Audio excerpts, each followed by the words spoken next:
Assalamu alaikum and good greetings. So today we'll be watching a video titled Christian reacts to what happens to good non-Muslims on Judgment Day? Question mark. In bracket, what happens to me? Exclamation mark, question mark. So this is by Bobby's perspective, and as of the time of recording, I believe that Bobby's is not yet a Muslim, but he has been watching a lot of Islamic videos. And yeah, because of the title, what will happen to good non-Muslim on Judgment Day, that kind of apply to him, I guess, based on the title. So without further ado, let's watch. Alright guys, welcome back to the channel. If you're new, my name is Bobby. Guys, even though everybody believes I am a Muslim pretending to be a Christian, today we're gonna react to what happens to good non-Muslims on Judgment Day by One Islam Productions. So despite people believing that I am already a Muslim, this video is of course of utmost interest to me. What happens to good non-Muslims on Judgment Day? From a Christian perspective, we say nobody is good but God. But I don't want to play semantics here. Of course, I understand what is meant by good non-Muslims. We're talking about believers from other faiths. So what would happen if I do not convert to Islam? What happens if I stay faithful but I stay within my own faith? Let's have a look. Allah will do this to good non-Muslims on Judgment Day. This is a question that is always asked about. Well, I have good friends, I have good neighbors, I have relatives, I have people in my workplace, they are good people.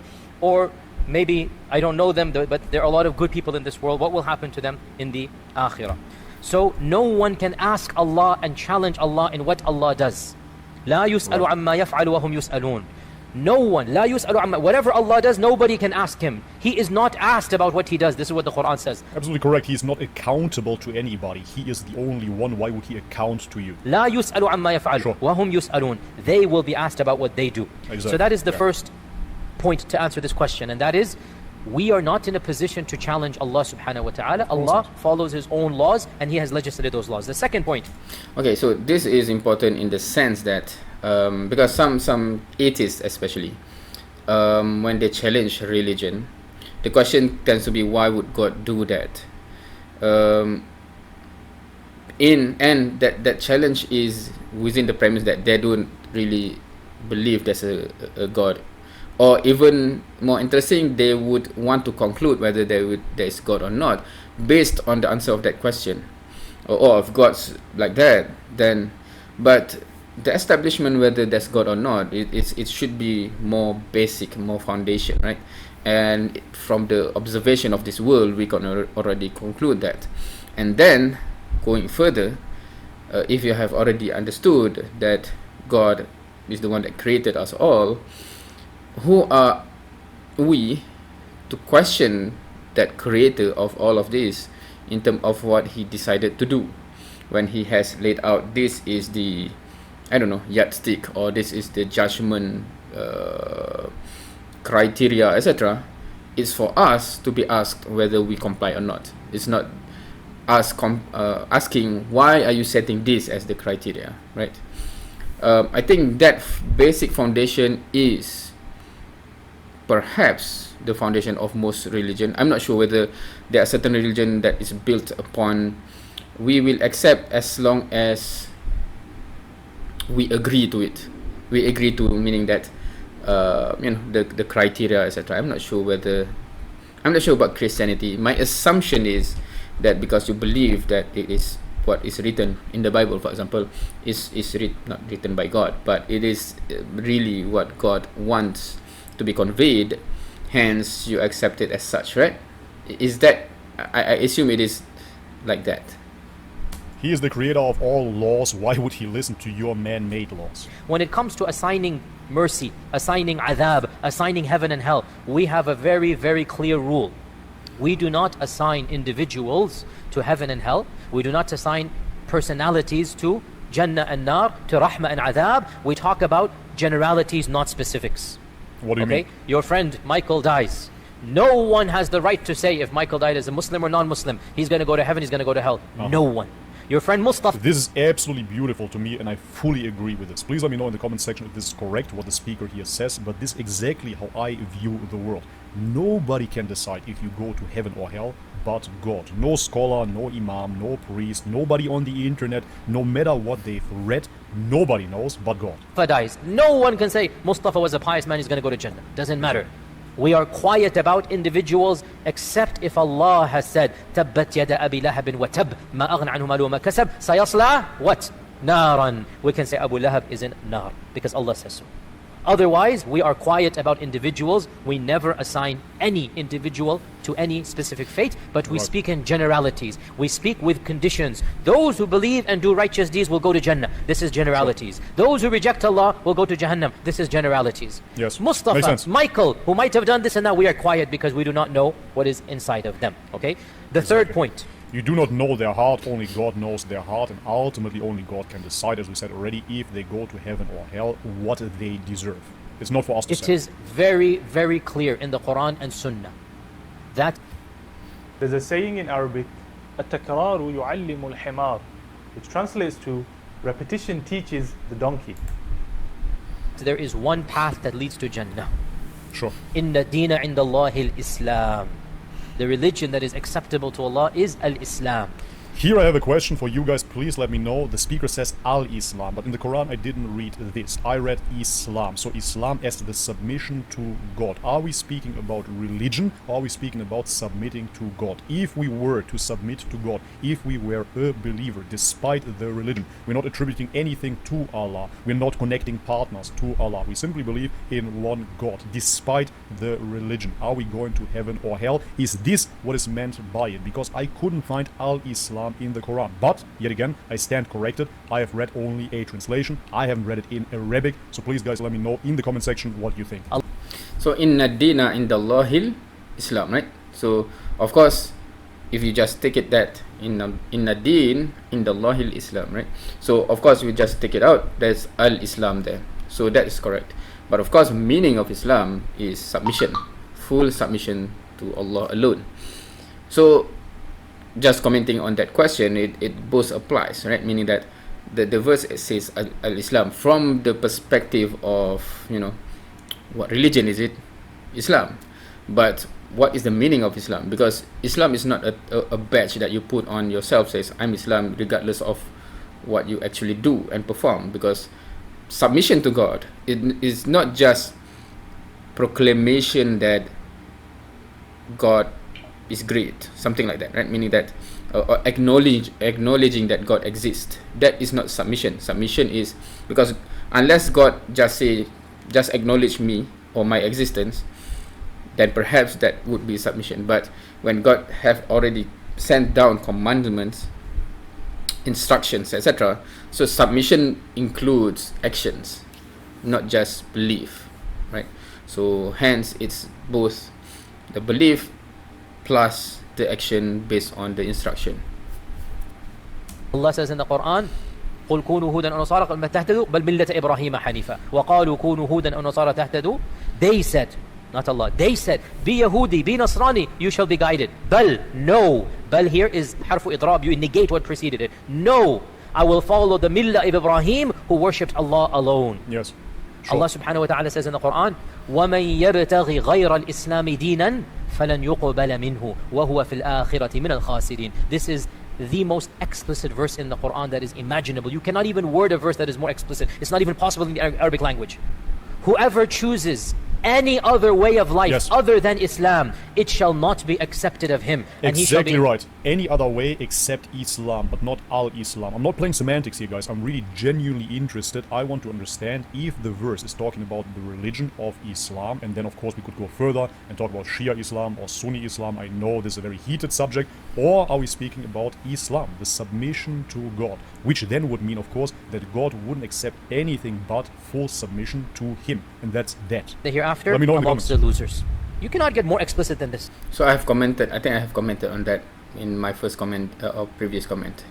Yes. Now, having said this, I then went on and I said, all of this we are talking about the paths that lead to Allah, and we say there is one path that leads to Allah, only one path. And this does not mean that if somebody says he's on the path, that he is actually on it. I.e., Exactly somebody right. says he's a Muslim, doesn't mean he's going to go to Jannah. Doesn't mean it automatically. Nor does it mean that if somebody is not on the path, that they might not be forgiven as an exceptional scenario. And because Makes absolute sense to me. I would go so far and make the bold claim to say that 99% of people, no matter what the religion, don't have a free ticket to heaven, no matter what the religion is. If you're born a Muslim and you don't have an idea about your religion and you're not following your religion and you're sinning on a daily basis, how would you go to Jannah? to enter Jannah. Doesn't make The sense. path does not lead to Jannah if it's not Islam. But it is possible that somebody on another path might be forgiven by Allah due to specific circumstances. And we all know exceptions are not made the rule. The rule is very clear. What is the rule?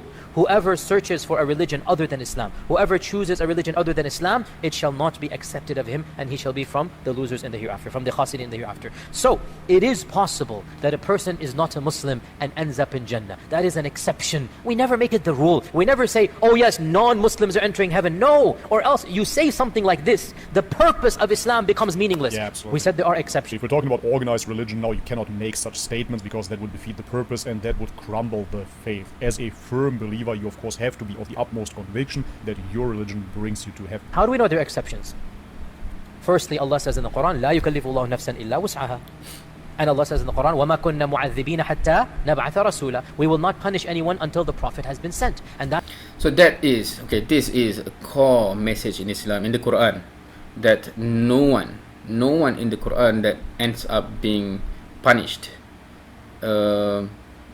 except prophets have been sent to them with clear message, and they, with whatever behavior that they have, object and deny and reject the truth. When it's clear to them, this is the truth, this is prophet of God, they reject it, they go otherwise, do otherwise, and even hurt the prophets, right? There's no indication in the Quran that you can say that non-Muslim will go to hell, because it's more of those who done kafir, who done kufur, right? Directly rejecting the truth. So I think primarily Muslims should be clear with this concept, because many Muslims seems to think that just because some other people are non-Muslim, Quran saying they are going to hell. No. In the Quran, all that going to hell directly mentioned is those who reject after prophets have been sent. Now, if you see non-Muslim around us, who is this messenger and prophets, right? Meaning that, of course, the last prophet is already Prophet Muhammad sallallahu alaihi wasallam, but the concept and the responsibility falls upon us. We should be the one that relay the truth, right? So unfortunately, that's not how many Muslims understand things. I'm not sure how and why, because that should be an obvious understanding from the Quran. That's why our Prophet ﷺ said that whoever hears about me and then rejects me. Aha. So the one who doesn't hear about our Prophet ﷺ, or our scholars add to this, the one who doesn't hear correctly, i.e. he had a very negative image of Islam, and he didn't know what Islam was, he never read the books of Islam, he never met a Muslim. So this person, what is his fate? Do we automatically say they're going to go to Jannah, which is what some of our previous scholars said? That is also not very logical, because if the one who doesn't know Islam automatically enters Jannah, and you are a Muslim and you meet this person, why should you give him da'wah when automatically he's entering Jannah? Think about it like that. This also doesn't make any sense. Some of our scholars said this, but it makes no sense. You could leave him in blissful ignorance and he would go straight to heaven. The correct position is mentioned in the hadith in Musnad Imam Ahmad, that our Prophet ﷺ said, there will be 4 people on the Day of Judgment.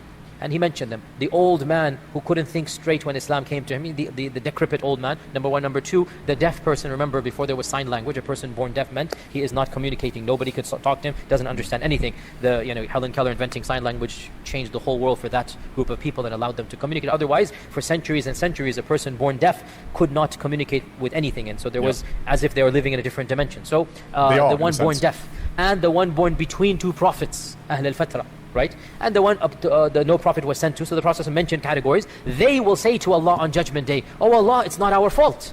And each one will give an excuse. So Allah will say, what if I had sent you a prophet and you saw the prophet? Would you have believed in him? Of course, on Judgment Day, what will they say? Yes, of course. So Allah will say, I will test you. Then Allah will send an angel and the angel will have something that looks like fire, and they will recognize him to be from Allah as an angel, and the angel will say, if you truly believe in Allah, jump into this. And so those who trust Allah and jump in will be saved by Allah and enter Jannah, and those who don't will have rejected. Scary, the point you is, have to there jump will in be a fire. test on Judgment Day for those people. We can make qiyas upon this and say, anyone who did not hear of Islam and lived in times and places where there was no access to Islam, that person will be tested on Judgment Day, no problem. Okay, bottom line, that this question, we understand why it's so relevant, people want to ask it, we understand why people get emotional, but at the same time, from a textual and logical and rational perspective, from a unanimous perspective, Yeah, please don't get emotional, stay factual. every single evidence of the Sharia and our common sense tells you, religions are either right or wrong, there's no middle path.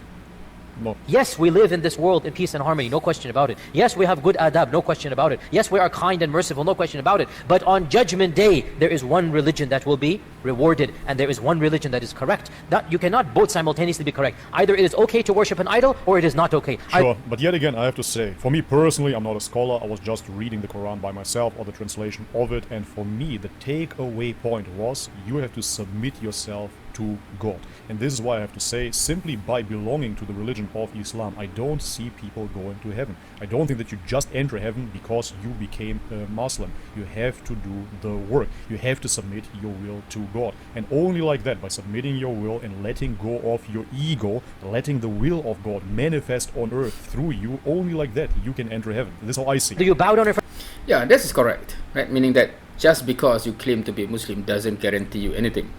That is correct. But at the same time, if the message is clear, you still somehow decide not to become a Muslim. And then it is hard to argue on the other side, right? Meaning that being Muslim doesn't guarantee you anything, because you have to actually do the work. You have to actually comply with the instruction, commands. But because one of the command is to accept the religion itself. To accept, meaning the gateway to become a Muslim is Ashhadu an la ilaha illallah. You actually acknowledge, you actually bear witness that there's none worthy of worship except Allah, the Creator alone. So that's number one. And number two is Muhammad wa ashhadu anna Muhammad Rasulullah. You accept that Muhammad is the servant and messenger of Allah. So that's the core belief, and the implication is when you accept Muhammad sallallahu alaihi wasallam as the prophet, meaning the teachings that comes through him or via him is from Allah, and hence you have to comply. So that's the implication. So if you do not even want to proclaim the shahada, then that's already an objection, despite saying that you accept that Allah is the creator, right? So but you do not accept his prophets. friend of Jesus Christ, or you don't. Either you worship Allah or you don't. There is no middle ground. Sure. So we say, Inna Deena Indallahi al-Islam. And this is what we preach to the people. But we also realize there will be exceptions. There might be many exceptions, but we never make the exceptions into a what? Into a rule. We never preach the exceptions.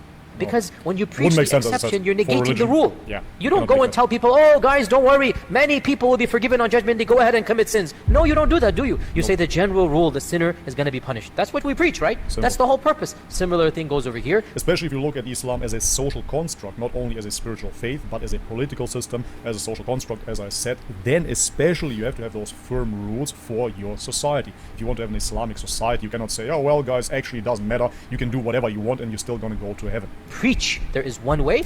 So what he said there, because what Allah sent down is not just a ritual, a religion of rituals. It is actually a whole construct of society, of nations, right?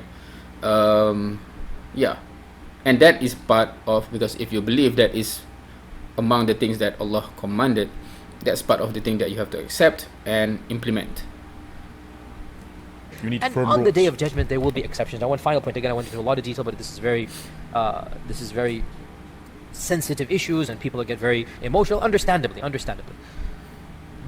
of the real That's problematic understandable issues for in me. our time. So we talked about the one who has never heard of Islam, Sure. but was overall religious. We hope good for that person. We hope good for that person on Judgment Day. We don't pronounce any judgment. That person never heard of Islam. Talk about the tribes of Brazil. Some, or go back 500 years, the people living in this land, the native Indians. They would never have heard of Islam. we hope good for them, that if they were faithful to their morality, and they try to live good lives, and inside everybody knows what is a good life, we are hopeful, but we don't pronounce a judgment. We talked about those who have the potential to hear Islam, but they don't do so. And we say that's not good news. That's not that optimistic. If they just lock themselves shut in their houses, if they just want to live their lives like animals and don't think about higher cause, they are falling short. So that's a problem on them. Alright guys, and this is it for today's video. Very, very interesting stuff. Pretty much everything I wanted to say I already said. Let me know in the comment section yet again what you think about my theory, if you will, the submission of God Islam in comparison to the religion Al-Islam. I'm very keen to hear from you guys. Alright, but this is it for today. The video is long enough as it is. Leave it a thumbs up if you liked it. So in this here I see that Shia and Sunni, so he listened to Zakir Naik, I guess, about Shia and Sunni, because in the video he said about Islam as submission, but not necessarily is it a religion, and if you say religion, which is it, Sunni or Shia? That's an interesting discussion in its own, but maybe I would take a look at that video to see what's presented, what his comments, and I comment on that, perhaps on that specific. But in this video, I think it's suffice to say that Islam or Al-Islam, because you know, Al-Islam is specific, right? It does simultaneously, you know, refer to the act of submitting to God and hence the religion, because the religion is a manifestation. The religion of Islam is the manifestation of submitting to God, right? That is not two different things. It's not like you can submit to God without being a Muslim. No, because this is all the instructions, commandments, you know, prohibitions, etc. is there. So you cannot say you comply and submit to God without actually complying to those things. So it comes together. That's how I can describe it. I'm not sure whether how I describe it is you know, easy to understand or something. What do you think? Any comment? I'm interested to know if you are Christian, because I think quite you know, significant number of my viewers are Christian. What do you think about this? Is it similar to the concept of Christianity? Because I from what I understand, they believe that you know, even though Jesus died for our sin, but you have to do something, I think, to accept that gift. Normally people say like that, right? It's not a free gift. You have to put your faith on Jesus or something. Only then it applies to you, even though Jesus, I'm not sure whether the concept is Jesus died for all our sin or Jesus died for our sin with the condition of, I'm not sure. Please you know, correct me on that. So what about this one? Is similar thing, meaning those who have never heard of Jesus or Christianity, is it similar in this? Because here the idea is based on, of course, rational, but based on the text of the Quran itself. It indicates that, and the hadith as well, as presented, right? So is it similar to Christianity? Interested to know. And in case if you are from any other faith, because some actually start to watch my video from the Hindu and Sikh video recently, so if you are from that background, interested to know your opinion as well. Thank you for watching. See you next time.